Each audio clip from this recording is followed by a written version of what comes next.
সরকারকে কাছে আসুন তারা চিহ্নে ভোট দিন ভোট দিন ভোট দিন ভোট দিন ভোট দিন বিধানসভায় সিপিআইএম প্রার্থী কমরেড কমিউনিস্ট পার্টি মার্ক্সবাদী জিন্দাবাদ জিন্দাবাদ জিন্দাবাদ সিপিএম প্রার্থী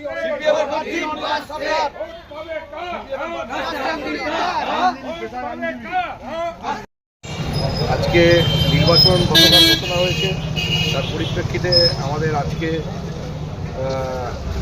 সমস্ত প্রার্থী ঘোষণা হয়েছে সারা রাজ্যব্যাপী, একদম কোচবিহার থেকে শুরু করে আমাদের সমস্ত জেলাগুলোতে এক দফা প্রার্থী ঘোষণা হয়েছে, দ্বিতীয় দফার আরও প্রার্থী ঘোষণা হবে। এই অবস্থায় সপ্তগ্রাম বিধানসভা কেন্দ্রে বামফ্রন্ট মনোনীত সিপিআইএম প্রার্থী হিসাবে পার্টি আমাকে মনোনীত করেছে এবং আমাদের কমরেডরা সকলে মিলেই আজকে আমরা এই প্রচারের জন্য, প্রাথমিক প্রচারের জন্য আমরা আজকে সমবেত হয়েছি এবং হচ্ছে প্রচারের জন্য যাব মানুষের কাছে।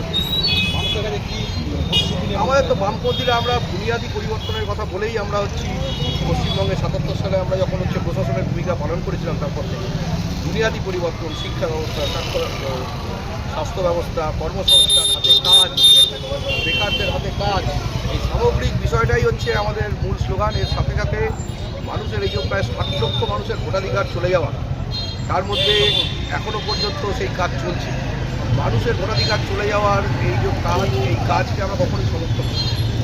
যে মানুষ হচ্ছে ভারতবর্ষের মধ্যে আছেন, এই মানুষের ভোটাধিকার রাখার জন্য যে লড়াই, সেই লড়াইয়ে আমাদের যে সমস্ত লড়াই, সেই লড়াইয়ের সাথে যুক্ত হয়েছে নতুন, এবং সারা রাজ্যব্যাপী আমাদের এই লড়াই হচ্ছে আমরা করছি। আমাদের কমরেডরা যেখানে যেরকমভাবে আছেন করছেন। আমরা কৃষকদের পক্ষে দাঁড়িয়ে কথা বলি। আজকে দেখতে পাচ্ছেন দ্রব্যমূল্য বৃদ্ধি জায়গায় যেমন আছে, সেরকম হচ্ছে কৃষকরা আলু চাষের দাম পাচ্ছে না, ফসলের দাম পাচ্ছে না, আত্মহত্যা করা শুরু হয়ে গেছে ইতিমধ্যেই।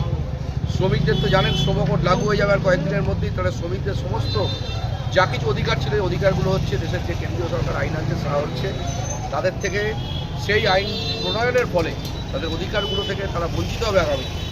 শ্রমিকদের লড়াই, কৃষকদের লড়াই, ক্ষেত মজুরদের লড়াই, এবং তার পাশাপাশি হচ্ছে ছাত্র, যুব, মহিলা, মেহনতি মানুষের সমস্ত লড়াইয়ের ক্ষেত্রে আমরা রাস্তায়, আমরা চিরকালই রাস্তায়।